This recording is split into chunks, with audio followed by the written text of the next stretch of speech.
कटिहार है, खगड़िया है, उस एरिया के जो सैंपल थे उसमें हाईएस्ट 5.25 माइक्रोग्राम पर लीटर की कंसंट्रेशन उनको माताओं के मिल्क में ये मिली। डरने की जरूरत नहीं है, सतर्क होने की जरूरत है। अगर पानी के जरिए यूरेनियम शरीर में दाखिल हो रहा है और फिर शरीर में दाखिल होने के बाद दूध के जरिए बच्चों तक पहुंच रहा है, ये आपको जानना बहुत जरूरी है। बिहार की माताओं के दूध में यूरेनियम। डॉक्टर साहब, कोई तरीका है कि पानी जो हम अपने बर्तन में भर रहे हों इन सब इलाकों में या किसी भी जगह पे, उसको हम समझ पाएँ कि ये पानी ठीक है कि नहीं? क्रोमियम का कंसंट्रेशन ज़्यादा है तो वो लाइट ग्रीन कलर का कलर देता है पानी वहाँ का। अच्छा। अगर आयरन का है तो आप बता रहे थोड़ा सा रेडिश। ये नॉन साइंटिफिक तरीका है। हमको अपनी रिस्पॉन्सिबिलिटी फिक्स करनी पड़ेगी। हम हर चीज़ बोल दें सरकार करेगी, सरकार को करना चाहिए, नहीं। बिहार की माताओं के दूध में यूरेनियम सुनकर अचरज हो रहा होगा, लेकिन ये स्टडी में साबित हुआ है। यूरेनियम ऐसा हैवी मेटल जिसको शरीर को ज़रूरत नहीं है। आखिर ये यूरेनियम कैसे पहुंच रहा है? और उससे बड़ी बात ये कि माताओं के जरिए जिन शिशुओं तक पहुंच रहा होगा उन पे आप सोचिए कि असर कैसे होगा। हम भारत के भविष्य की बात करते हैं। अगर पानी के जरिए यूरेनियम शरीर में दाखिल हो रहा है और फिर शरीर में दाखिल होने के बाद दूध के जरिए बच्चों तक पहुंच रहा है, ये आपको जानना बहुत ज़रूरी है, क्योंकि कौन सा पानी आपको पीना चाहिए और कौन सा नहीं पीना चाहिए। पहले हम बात करेंगे इस स्टडी को लेकर कि क्या कुछ स्टडी है।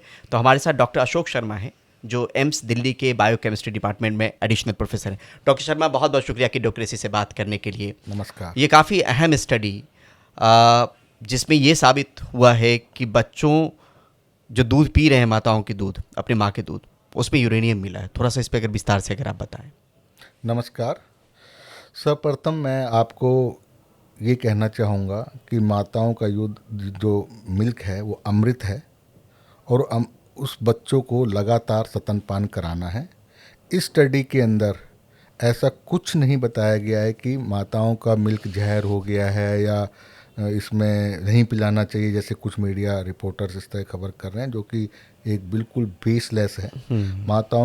माताएं अपने बच्चों को अपना दूध यथावत पिलाती रहें, क्योंकि 6 मंथ तक जो बच्चे हैं उनको जो भी इम्यून सिस्टम है, उनके लिए जो न्यूट्रिशंस हैं, जो भी चीज़ें ज़रूरत होती है ग्रोथ के लिए बच्चे की, नवजात बच्चे की, वो सारी माताओं के दूध से मिलता है। तो इसलिए प्लीज़ इस स्टडी को लेके कोई भी मन में भ्रांति नहीं हो, विक्रांति नहीं। एक ये आई ओपनर एक स्टोरी, आई ओपनर एक रूटीन शोध कार्य है जो कि चलता रहता है और भारत सरकार के मिशन के अंदर ही इस तरह की स्टडी होती हैं, जिससे सरकार को फ्यूचर पॉलिसी बनाने में हेल्प होती है। मतलब डॉक्टर शर्मा ये कह रहे हैं कि डरने की जरूरत नहीं है, सतर्क होने की जरूरत है। तो की सतर्कता में स्टडी में क्या आया है डॉक्टर शर्मा? अब मैं आपको बताता हूँ।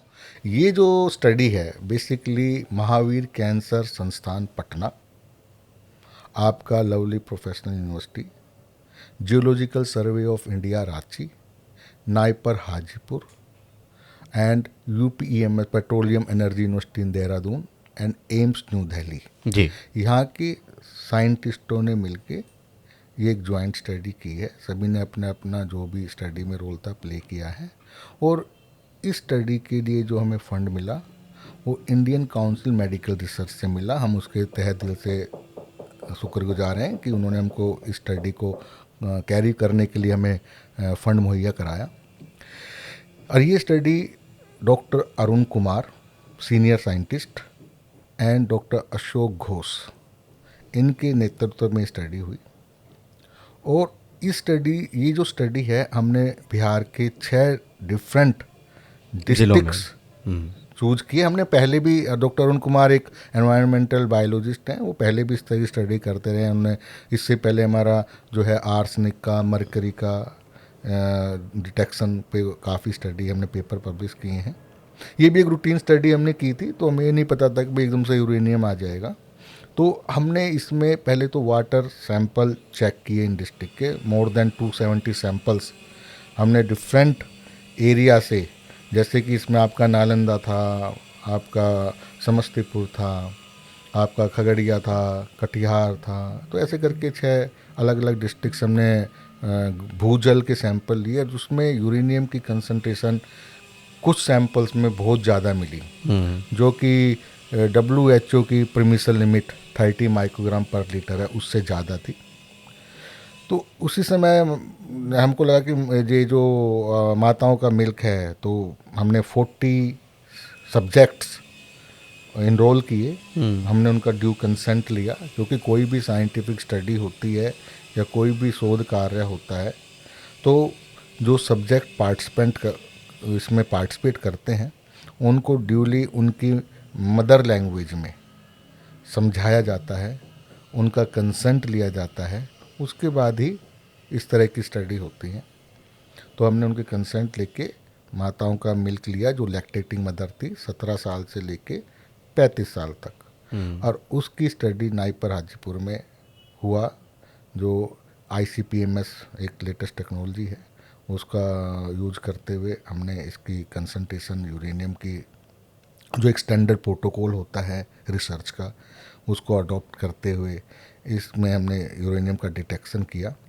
और नालंदा डिस्ट्रिक्ट से जो हमने सैंपल कलेक्ट किए थे, उसमें हमें कम यूरेनियम की मात्रा मिली, लेकिन यूरेनियम 238। तो यूरेनियम के अलग अलग आइसोटोप्स होते हैं। ये नेचुरल अक्रिंग हैवी मेटल है, अर्थ क्रिस्ट पर होती है, जहाँ पर चट्टानें रॉक्स होती हैं, नेचुरली मात्रा में मिलता है।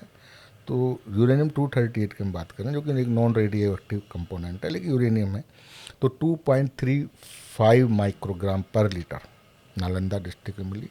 और जो आपका कटिहार है, कागड़िया है, उस एरिया के जो सैंपल थे, उसमें हाईएस्ट 5.25 माइक्रोग्राम पर लीटर की कंसंट्रेशन हमको माताओं के मिल्क में ये मिली। तो जनरली ये होना नहीं चाहिए है, तो ये एक थोड़ा सा फर्दर रिसर्च का क्वेश्चन है कि भाई ये क्यों है, इसका क्या इफ़ेक्ट पड़ सकता है। ये भविष्य के क्वेश्चन है, भविष्य के लिए शोध कार्य करने के लिए हमें प्रेरित करते हैं।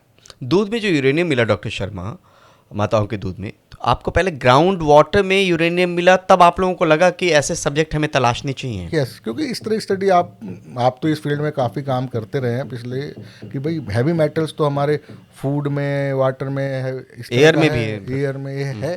तो हम वी आर ए साइंटिस्ट, तो हमारा काम तो सोचना और इस तरह के क्वेश्चन ही की खोज करना है। तो हमारा एक क्वेश्चन जनरेट हुआ और हमने इसके ऊपर देखा। क्या आपको लगता है कि इससे जो है यूरेनियम से किस किस तरह की तकलीफें बढ़ सकती है अगर मात्रा शरीर में यूरेनियम की बढ़ जाए तो? देखो, अभी ये स्टडी हमारी जस्ट फोकस थी to look out the concentration of the uranium in water and milk, लेकिन आगे क्या इम्पैक्ट पर हम ये प्रिडिक्ट कर सकते हैं हम लोग। ये अभी हमारा रिजल्ट नहीं है, नहीं, इससे नहीं कह रहे, इन माताओं के दूध से हाँ, जो बच्चों में सब, लेकिन अगर यूरेनियम अगर शरीर में बढ़ जाए, नॉट ओनली यूरेनियम, कोई भी हैवी मेटल्स आपके शरीर में एक्यूमुलेट होगी लॉन्ग टर्म के अंदर, तो सबसे पहले तो न्यूरोलॉजिकल डिसऑर्डर्स पे, ब्रेन डेवलपमेंट जो आपका है उस पे, क्योंकि नवजात बच्चों के ऑर्गन डेवलप हो रहे होते हैं, वो 6 मंथ बड़े क्रूशियल होते हैं एक बच्चे के लिए। तो इसमें जैसे ब्रेन डेवलपमेंट है, उसके ऊपर इम्पैक्ट पड़ सकता है। किडनी, क्योंकि हैवी मेटल्स हैं, किडनी एक्सक्रीट करती है, तो किडनी पे इम्पैक्ट पड़ सकता है। IQ लेवल पे इम्पैक्ट पड़ सकता है, कॉग्निटिव फंक्शन पे इम्पैक्ट पड़ सकता है। लेकिन ये सारे पढ़ सकता है, हमें पढ़ रहा है, ऐसा नहीं है हमारा। हमने सिर्फ फाइंडिंग देके एक आई ओपनर स्टडी हमने कर ओपनर है कि हम इसको, ये भाई कोई भी अगर आपको खतरा का आभास हो जाए तो आप उसके लिए अलर्ट हो जाते हैं ना। तो एक तरह का ये डेटा हमारे पास आया है जो हम सबको अलर्ट होने के लिए प्रेरित करता है, सरकार को भी हेल्प करता है। इस डेटा के बेस पे बहुत अच्छी स्कीम, नीतियाँ बन सकती हैं। जैसे लास्ट टाइम जो स्टडी हुई थी heavy metals in drinking water, तो अब हमारा भारत सरकार ने जल शक्ति मिशन चलाया हुआ है आपके बिहार में। देखो कितनी अच्छी स्कीम आ रही है कि हर घर तक नल और उसमें स्वच्छ पीने का जल। तो सरकार इन्हीं रिजल्ट के बेस पे तो नीतियाँ बनाती है। भाई क्या प्रायोरिटी क्या होगी जी, जो प्रॉब्लम आएगी जब भी तो हम प्रायोरिटी बनाएंगे ना अपनी। तो इसमें कोई घबराने की बात नहीं, एक रूटीन शोध है, इससे पता लगा। अब इससे अवेयरनेस जनता में, पब्लिक में आनी चाहिए और उसको सभी को फॉलो करना चाहिए कि भाई हम लोग साफ़ सुथरा स्वच्छ जल पिएं और ग्राउंड लेवल वाटर का उस एरिया खासकर यूज ना करें, क्योंकि मोस्टली पॉपुलेशन हमारे ग्राउंड जल के ऊपर डिपेंडेंट है। और सबसे ज़्यादा अच्छा है कि हम रेन वाटर को हार्वेस्ट की तरफ अपना ध्यान लगाएं कि जो डॉक्टर साहब आपसे बारिश। चर्चा जारी रखेंगे, लेकिन यहाँ पे एक चीज़ बताना जरूरी है कि जो 6 ज़िलों की बात हो रही है बिहार में, जिनके माताओं के दूध में यूरेनियम की पुष्टि हुई, या भूजल में हम कह रहे हैं कि यूरेनियम की मौजूदगी देखी गई, इस एक जो 6 ज़िले हैं उसमें एक ज़िला समस्तीपुर मेरा भी है, जहाँ से मेरी पैदाइश हुई, पढ़ाई लिखाई दरभंगा से हुई, लेकिन समस्तीपुर का रहने वाला मैं भी हूँ। अब यहाँ पे हम ये समझना चाह रहे हैं कि आप किस तरीके से लोगों को अपने तरीके से संदेश देना चाहेंगे, क्योंकि ग्राउंड वाटर जब इस तरीके से हेवी मेटल के एक्सपोजर में है, यूरेनियम के एक्सपोजर में, हो सकता है और भी हाँ चीज़ें वो हों, क्या कहना चाहेंगे कि एक तो ऐसी स्थिति क्यों बन रही है, और क्या एहतियात बरतना चाहिए माता पिता या बड़े बुजुर्गों को, ताकि उस तरह के पानी से बचा जा सके? देखो, सबसे पहले तो ना हमको अपनी रिस्पॉन्सिबिलिटी फिक्स करनी पड़ेगी। हम हर चीज़ बोल दें सरकार सरकार करेगी, सरकार को करना चाहिए, नहीं।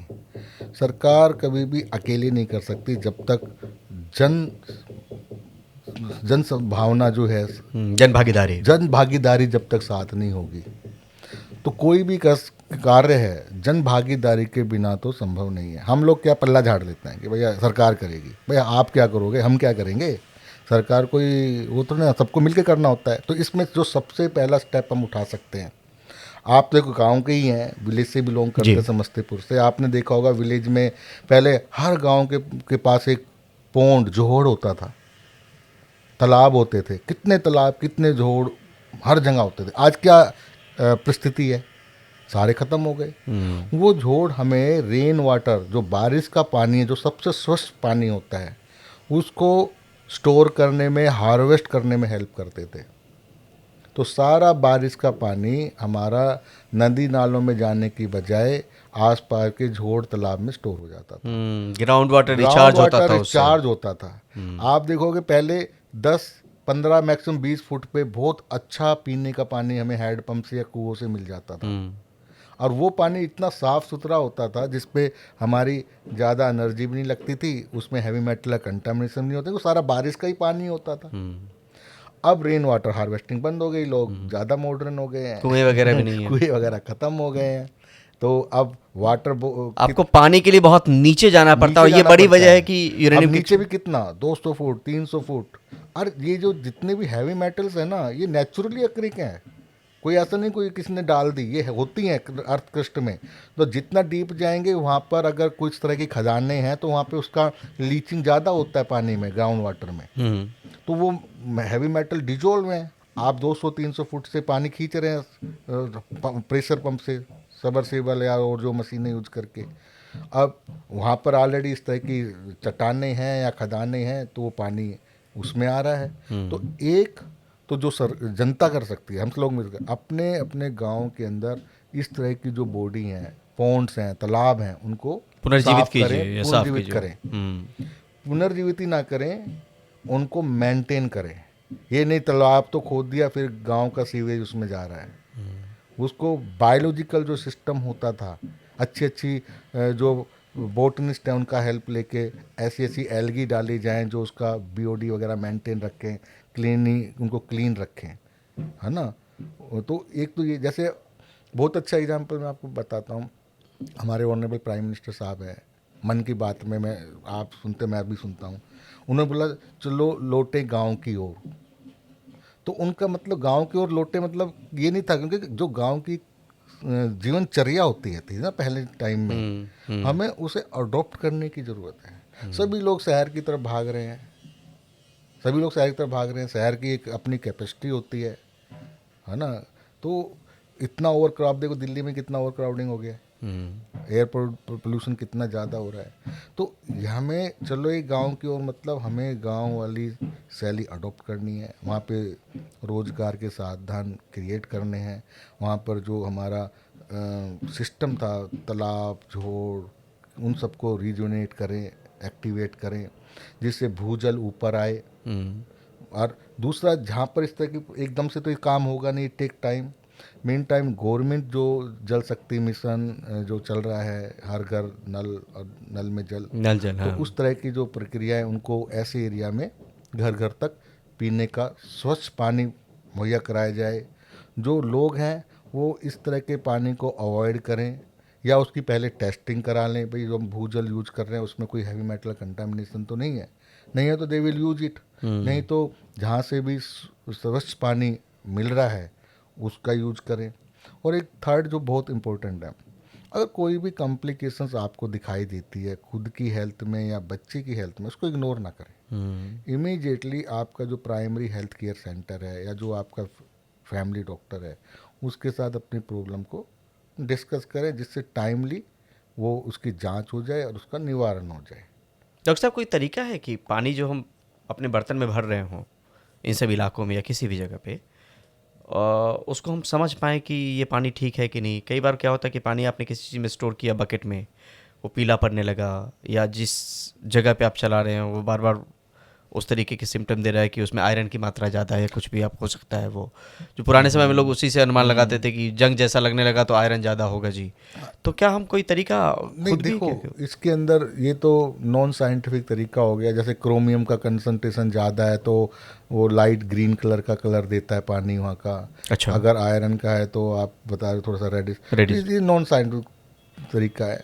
अगर आपको ज़रा सा भी डाउट है तो वाटर टेस्टिंग लेबोरेटरीज होती हैं गवर्नमेंट ऑफ इंडिया की, प्रयोगशालाएँ होती हैं, वहाँ पे टेस्ट अपने करवाना अपने चाहिए। पानी सैंपल को वहाँ ले जाके वहाँ पे टेस्ट करा लें, सबसे अच्छा तरीका है। और दूसरा रिवर्स ऑस्मोसिस है, वो काफ़ी हद तक जो आरओ वगैरह होते हैं ये हेल्प करते हैं पानी को साफ़ सुथरा करने पे, है ना। वो उसका तो इस्तेमाल करें। आप उनका इस्तेमाल करें, मतलब अपने पानी की गुणवत्ता को मेंटेन करें। ये कितने दिनों का शोध रहा होगा डॉक्टर साहब, जिसमें ये सब लोगों ने मिलकर काम किया और इस बात का हाँ, खुलासा हुआ? ये जो स्टडी है अक्टूबर 2021 में हमने स्टार्ट की थी और जुलाई 2024 में ये शोध कार्य कंप्लीट हुआ। इसका फिर एनालिसिस का पार्ट हुआ, काफ़ी और पेपर भी इसमें निकले जिसमें ये वाला पेपर फाइंडिंग्स आई। ये हमने अभी जस्ट कुछ टाइम पहले सबमिट की थी नेचर ग्रुप के हाईली रिप्यूटेड जर्नल में, जो कि साइंटिफिक रिपोर्ट है और वेल रिप्यूटेड जर्नल है। इसका एच इंडेक्स और जो है काफ़ी वेल कोटेड होता है ये प्रोजेक्ट। और आजकल इस तरह के प्रोजेक्ट जो अच्छे जर्नल्स हैं मोस्टली एपीसी चार्ज करते हैं, कुछ हाइब्रिड मोड में हैं। तो हम लोगों ने तो इसके लिए कुछ चार्ज भी नहीं किया, एक अच्छी स्टडी थी और काफ़ी रिग्रेस प्रोसेस होता है पब्लिश करने का। ऐसे नहीं है कि कोई भी स्टडी ऐसे ही हो जाती है। जो अच्छे नहीं, 3 रेप्यूटेड, साल का वक्त लगा हाँ, है, और नहीं तमाम तरह के अलग अलग जगहों के लोग जुड़े, जुड़े अलग अलग। हैं और सभी मोस्टली तो गवर्नमेंट इंस्टीट्यूट के ही साइंटिस्ट हैं। तो काफ़ी रिग्रेस प्रोसेस होता है किसी अच्छी फाइंडिंग को पब्लिश करने में। कुछ और अगर शोध से जुड़ी हुई चीज़ें अगर रह गई होंगी हमसे जो आप साझा करना चाहें इसी शोध से जुड़ा नहीं, हुआ? इसमें देखो जैसे जैसे रिजल्ट आते रहते हैं हम पब्लिश करते रहते हैं। अभी और कार्य चल रहा है इसके ऊपर और एनालिसिस चल रही हैं, तो जैसे आएगा, क्योंकि कोई भी शोध कार्य का हम ऐसे नहीं बोल सकते हैं जब तक पूरा उसके एनालिसिस ना हो जाए, उसको रिव्यू ना हो जाए। एक प्रोसीजर होता है किसी भी स्टडी डेटा को पब्लिश करने के लिए। तो जैसे ये वाला जो डेटा है, अब इससे काफ़ी देखा, काफ़ी लोग बड़ा पैनिक क्रिएट कर दिया। इससे पैनिक होने की जरूरत नहीं, रूटीन शोध सतर्क होने की कार्य है, जरूरत है। सतर्क होने का, लोगों को अवेयरनेस। देखो हम लोग लैब में जो रिसर्च करते हैं, प्राइम मिनिस्टर साहब का भी विजन है कि साइंस घर घर तक पहुंचनी चाहिए, जब भी तो हमारा यूथ यंग जनरेशन आगे बढ़ेगी। तो इस तरह की फाइंडिंग से पैनिक होने की बजाय या घबराने की बजाय या कुछ मिसलीडिंग इन्फॉर्मेशन देने की बजाय लर्न करने की ज़रूरत है, सीखने की ज़रूरत है। अगर आप इससे अवेयर होंगे तो आप अपना लाइफ का स्टैंडर्ड, अपना हेल्थ का स्टैंडर्ड ऊंचा उठा पाएंगे। गवर्नमेंट को भी, सरकार को भी अच्छी नीतियाँ बनाने में सहायता मिलेगी। तो इस तरह से ये शोध कार्य हेल्प करते हैं हम सभी को। नहीं, अब बात को कुछ देर में विराम देंगे, लेकिन ये बताना ज़रूरी है कि जो डॉक्टर साहब अभी कह रहे थे, अपने गांव में बचपन को मैं याद करता हूं तो आपको करीब 40 45 50 फीट पे पानी मिल जाता था। वो धीरे धीरे बढ़ते बढ़ते 100 फीट हुआ, 150 फीट हुआ। अब 200 250 फीट पर भी आपको चापाकल से, जिसको हैंड पंप कहते हैं, हम लोग चापाकल बोलते हैं बिहार में, उससे आपको पानी मिलने में दिक्कत होती है। तो ग्राउंड वाटर रिचार्ज हो नहीं रहा है, जल स्तर नीचे जा रहा है, और यही बड़ी वजह है कि हेवी मेटल उसके एक्सपोजर में आ रहा है और हमारे शरीर तक पहुंच रहा है। तो यहाँ पे सावधानी बरतनी बहुत ज़रूरी है। और इस तरह के शोध से, जो डॉक्टर साहब ने भी कहा, कि सरकार को भी नीतियाँ बनाने में आसानी होगी और जो अपने लेवल पे हम कर सकते हैं वो अपने लेवल पे हमें अपने स्तर पे ज़रूर करना चाहिए। जैसे तालाब, कुआं, या किस तरीके से हम स्टोरेज सिस्टम को बढ़ा सकते हैं, जो रेन हार्वेस्टिंग सिस्टम जिसकी बात करते हैं, तो शायद बहुत हद तक बचा जा सकता है। अभी तो पानी की बात हुई, माताओं के दूध में बात हुई, यही एम्स है जहाँ पे हमने दिखाया था एनडीटीवी में रहते हुए कि किस तरीके से सब्जियों में आपके हेवी मेटल्स हैं।